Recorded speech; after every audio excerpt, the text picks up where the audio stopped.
Chapter 955 has made it scientific fact. Wano is Zoro's Arc. Hello and welcome. My name is Shonen Ouji, and I'm here to dig deeper into your favorite anime and manga. In this video, I'll be continuing my review of the One Piece manga. But with that out of the way, let's start this review of Chapter 955. So, if you saw the title and the thumbnail for this video, you rightly assumed that I'm going to go on a massive Zoro fanboy rant. But to attempt to at least have some substance to this and not just have it be a rant about how awesome Zoro is, let me start with Beji. So we see that Beji was able to get away from the Marines, which is good. He's my Capone boy. I want him to do well with his family. But we saw the island that he wants to go to for supplies, and a lot of people, myself included, thought it looked like Dressrosa, but geographically it doesn't make sense because of like the whole red line thing and where they're headed with Thriller Bark. Seems kind of out of their way, but they also did just get into a mess, so maybe they went the wrong way. It looks like Dressrosa, but I guess we'll see in the next chapter.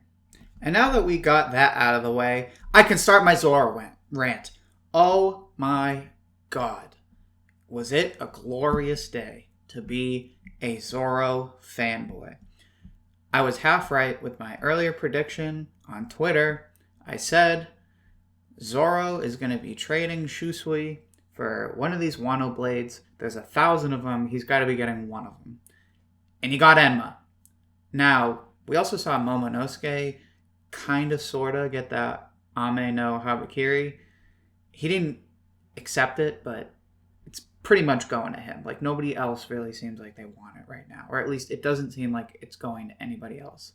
So, Momo's getting the Ame no Habakiri, so that he can probably somehow, whatever, go fight Orochi. I'm excited to see that. But it's not Zoro. Zoro got Enma. Yes!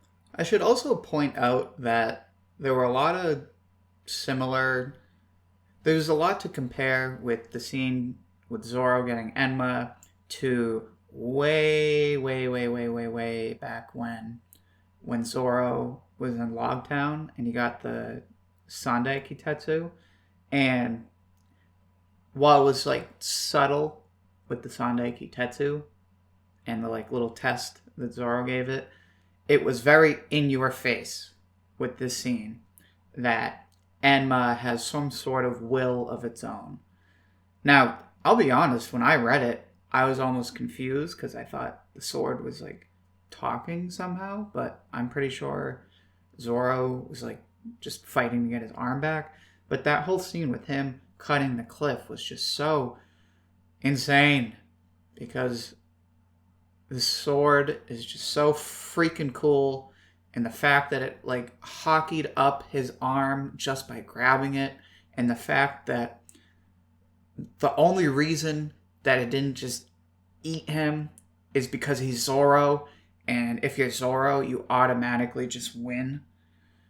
So freaking stoked. And lastly, the one thing that's probably the most exciting right after Zoro getting Enma is we find out that Enma and Zoro's white sword that he's always had, the Wado Ichimonji, were both created by a famous blacksmith from Wano that was exiled more than 50 years ago. And we saw Zoro talking with Momo about the whole snatch thing and how it's profane language, and Zoro mentions, oh, all the old guys in my village used to say it, but he didn't really know where it came from.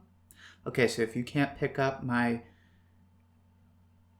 facetious attitude right now, it's because Zoro has lineage from Wano. Give him some sort of government paper. He's going to put Wano on his ancestry, his ethnicity, his lineage. He's from Wano. I don't know who his dad is, who his mom is, but he's from Wano. He's got the swords. He's got the cool blacksmith that got exiled because he probably did something just as cool as Zoro to get exiled.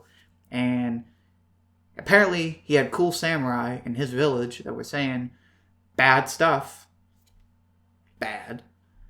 Zoro is from Wano. It's scientific fact. This whole arc is Zoro. It's all about Zoro. Whole Cake was Sanji. Enni's Lobby was Robin. And Frankie, of course, but Robin, come on. Luffy is doing some really important stuff. I get that. I love my man Luffy. But Wano is, without a doubt, Zoro's time to shine. Now that I got my Zoro rant out of the way, I want to talk about something that didn't really get nearly as much attention, but was still really, really cool, which was the scene with the currently present, because there's more, but the currently present Scabbards, the ninja, and the Lord. The Lord being Momonosuke.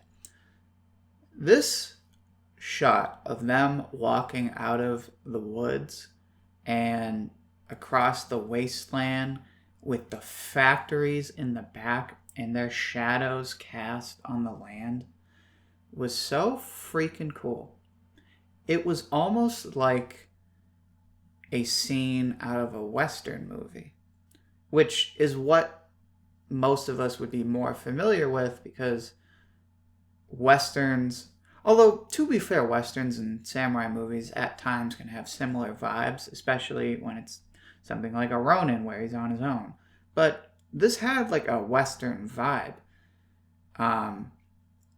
It really emphasized like the size of their mission and the weight it has and how long they've been waiting. And we saw that with the language that was used to narrate the scene. But I really loved the scene, and I don't think it got nearly enough attention on Twitter today.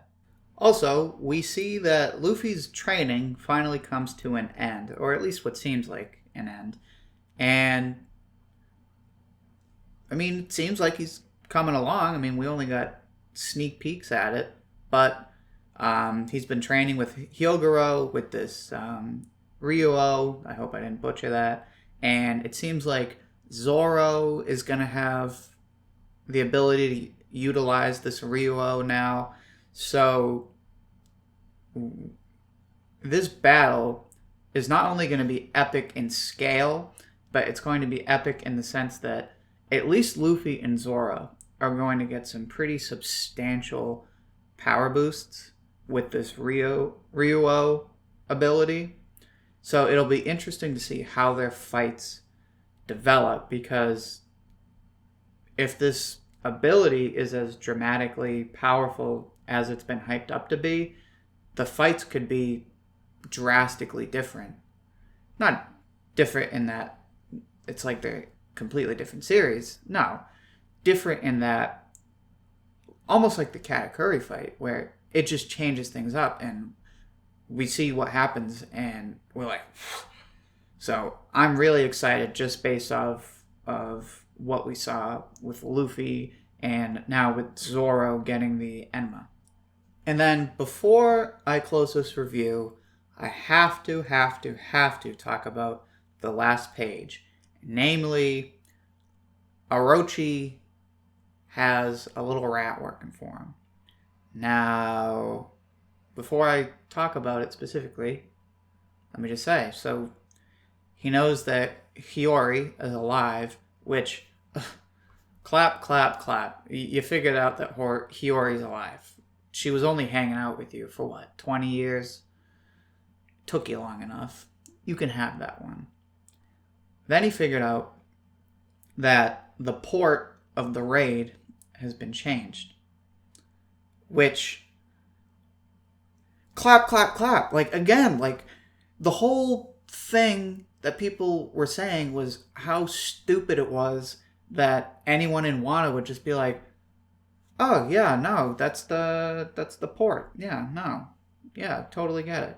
Oh, but if you're not from Wano, yeah, I could say, like, literally anyone that, like, spent more than, like, a month in Wano could probably pick it up. So for him to, like, have to have a spy decode it for him, let him have it. That's not what shook me about this scene. What shook me about this scene is that it is heavily implied, and there is a consensus that there is a traitor among the pirate, ninja, samurai, yada yada yada, mink, yada yada yada alliance. And it is heavily, heavily implied, based on panel placement with this page, that it's law. Now, I won't get into this too much, but I do want to say my initial reaction, it was law. After careful thought, I really don't think it's law, because based off of what we've seen between Law and Luffy, they have a history, and it seems like Law is a lot more loyal than a lot of people, and myself included, would give him credit for. And you can see this because he's not your typical pirate. Aside from the fact that he's a D, like he has D in his name, he's not like Apu, who's a rat, who sold everybody out. He's part of the worst generation. So he is very lethal, but he's not a thug. He's somebody who actually has genuine character. And you see that with his crew, because his crew is very endearing and they look up to him. So I'm hesitant to say that it's law, but there's most likely 99% a traitor. So let's pray it's not law and that it's somebody less important than law. And that is going to do it for this review. If you enjoyed what I had to say, please make sure you like the video. Please also share the video so that I can reach out to as many people as possible and I can hear everyone's thoughts on this review, because as you can see, I was very excited, so I'd love to hear your thoughts. Also, if you'd like to reach out to me, make sure to follow me on Twitter because I am pretty active. Thank you for listening, and I hope to hear from you soon.